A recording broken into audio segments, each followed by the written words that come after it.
why you're going to lose your first $10,000. Most people who save $10,000 lose it within 2 years. Not because of some freak emergency, not because the economy crashed, not because they made one catastrophic decision, because of one quiet mistake, a mistake so subtle that most people never even realize they made it. And by the time they figure it out, they're sitting at zero again, rebuilding from scratch. For the second time, or the third, I'm going to show you exactly what that mistake is, why your brain is specifically wired to make it, and the one mental switch that separates the people who build real wealth from the people who spend their entire lives starting over. Stay with me, because the math at the end of this video is going to change how you see every dollar you own. 1. Who Marcus and Dana are. Let me introduce you to two real people. Same job, same salary, same town, same rent, same cost of living. Marcus is 40 years old, warehouse logistics coordinator at a distribution center outside of Atlanta. He makes $52,000 a year before taxes. He has been working that job for 9 years. He is good at it. He shows up early. He never calls in sick. He is the kind of guy his coworkers rely on. But money has always been a struggle. Not because Marcus is irresponsible, not because he makes bad choices on purpose, just because nobody ever taught him how any of this actually works. His parents lived paycheck to paycheck. His school never covered personal finance. And by the time he was in his 30s, he had a vague sense that he was supposed to be saving, but no real system, no real strategy, and no real belief that it would ever add up to anything serious.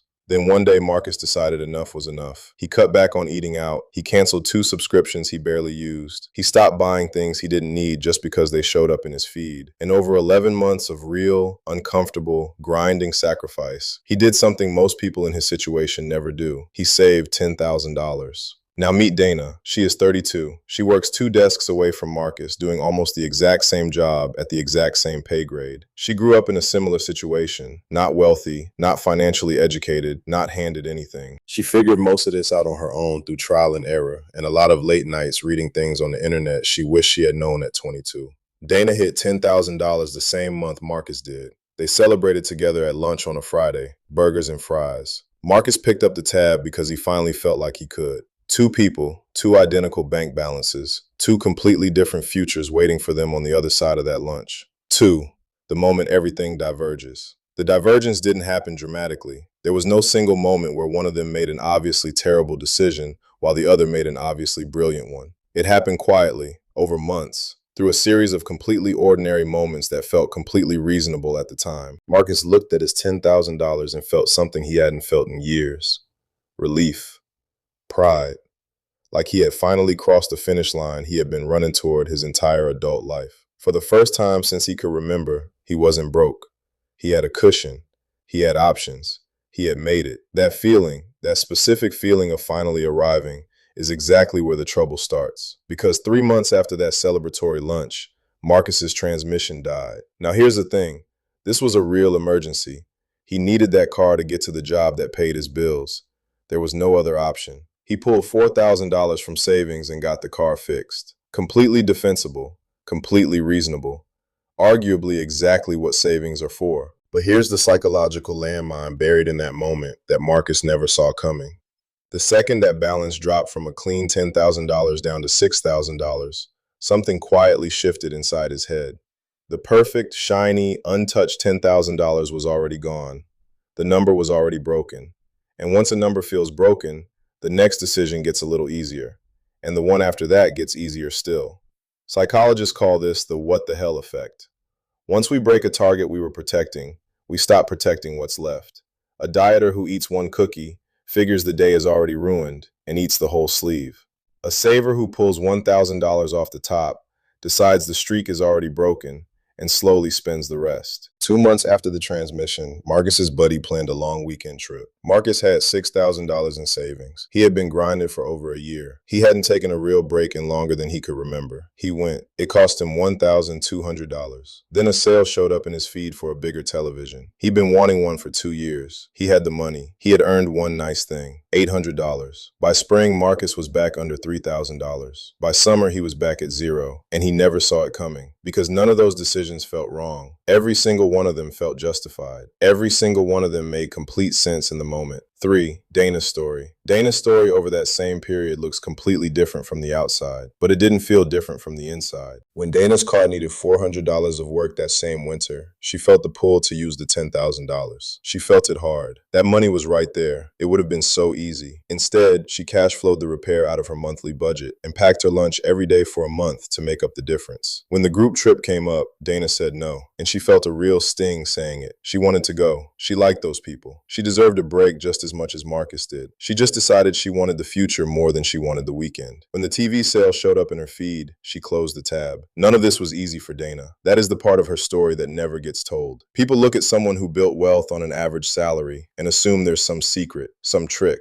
some advantage they had that you didn't. Dana didn't have a trick. She had a different story playing in the background of every one of those moments. While Marcus looked at his $10,000 and saw a trophy, proof of what he'd already accomplished, Dana looked at the identical $10,000 and saw a machine, a small engine with exactly one job, which was to never stop running. That single difference in how they read the same bank balance is worth, as you are about to see, several $100,000. 4. The mental accounting trap. Here's why Marcus's brain worked against him and why yours might be doing the same thing right now. Behavioral economists call it mental accounting. Your brain doesn't treat all your dollars equally. It quietly sorts them into different folders based on where they came from and how they make you feel. A dollar you ground out over months feels heavy and serious. A dollar from a tax refund feels like a gift from the sky. And a big round lump sum sitting in savings, your brain quietly files that one under treat yourself. The research on this is uncomfortable. Studies on the windfall effect show that when people receive a lump sum larger than $10,000, they spend 40 to 50% of it on impulse, and they do it fast. Not because they're reckless people, because their own brain labeled it bonus money instead of real money. Your first $10,000 triggers that exact same glitch. It doesn't feel like the foundation of your financial future. It feels like a prize you finally won after years of losing. And here's the brutal part. Think about how the number $10,000 got built up in your head in the first place. It's the goal on every savings app you've ever opened. It's the milestone that influencers throw confetti over. It's the round, clean number you whispered to yourself for years as the target. So when you finally arrive, every signal in your environment says the same thing. You made it. You crossed the line. You can breathe now. But that framing is the trap. $10,000 is not the finish line of escaping broke. It is the starting line of actually building wealth. Those are two completely different races run in two completely different directions. And the moment you treat a starting line like a finish line, you do the most natural thing in the world. You sit down and rest. Right at the exact moment the real race is finally about to begin. Marcus sat down. Dana started running. 5. The real price tag. Now let's talk about what that $10,000 was actually worth, because the sticker price is a lie. When Marcus spent his $10,000, he honestly believed the cost was $10,000. It wasn't. The real cost was everything that money would have quietly become if he had left it alone. This is called opportunity cost, and it is the single most expensive blind spot in all of personal finance. Here's the math they never taught you in school. Take $10,000, invest it in a simple index fund averaging 10% per year, the historical average of the S&P 500 over the last 70 years. Leave it completely alone and let time do its work. After 10 years, $26,000. After 20 years, $67,000. After 30 years, $174,000. After 40 years, $450,000. Read those numbers again slowly. Marcus didn't spend $10,000 on a transmission, a trip, and a television. He spent $450,000. And what he got in return was a TV he stopped watching after 6 months. That is the real price tag on your first $10,000. And almost nobody on earth runs that calculation before they swipe the card, because the swipe feels free. The future cost is invisible, and invisible costs don't feel like costs at all. 6. The savings treadmill. Here's the pattern that trapped Marcus for the better part of a decade. And once you see it, you cannot unsee it. Marcus saved $10,000, spent it down over 14 months, started saving again, took another year to rebuild, then a broken water heater, a holiday season, and a family obligation drained it a second time. So he started over again. By the time Marcus hit 46, he had personally saved more than $30,000 over the course of his life. Think about what that actually means. $30,000 of real, hard, uncomfortable sacrifice. Skipped meals out, canceled plans, years of discipline. And yet, his actual net worth had barely moved, because he kept saving the same $10,000 over and over and kept handing it back every time life showed up.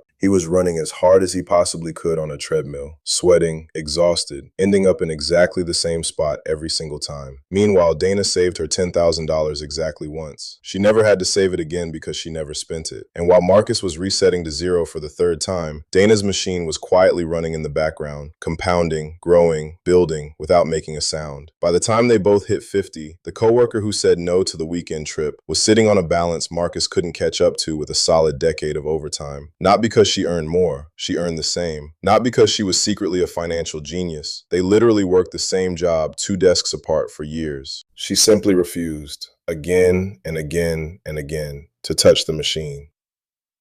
7. The system that actually works.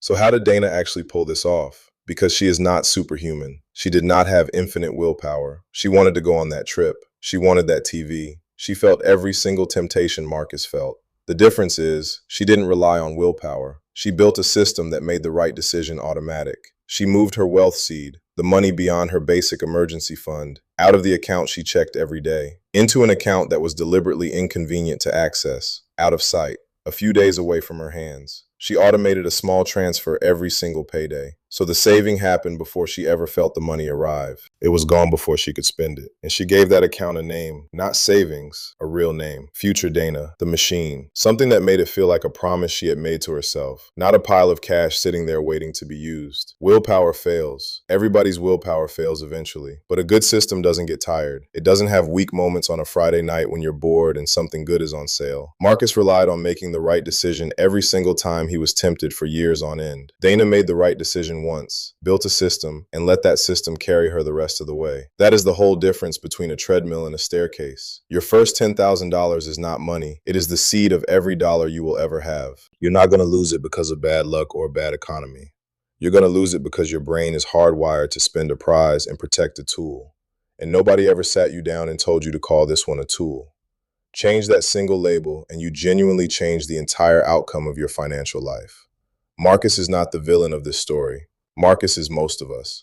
The only thing standing between his ending and Dana's was a different way of seeing the very same $10,000. Don't spend the down payment. Every week I break down the money moves that actually build wealth. No fluff, no filler, just the stuff that changes your financial life.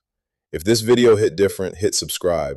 You worked hard to find this channel. Don't lose it. See you on the next video. Once you hit $10,000, here's exactly what to do next.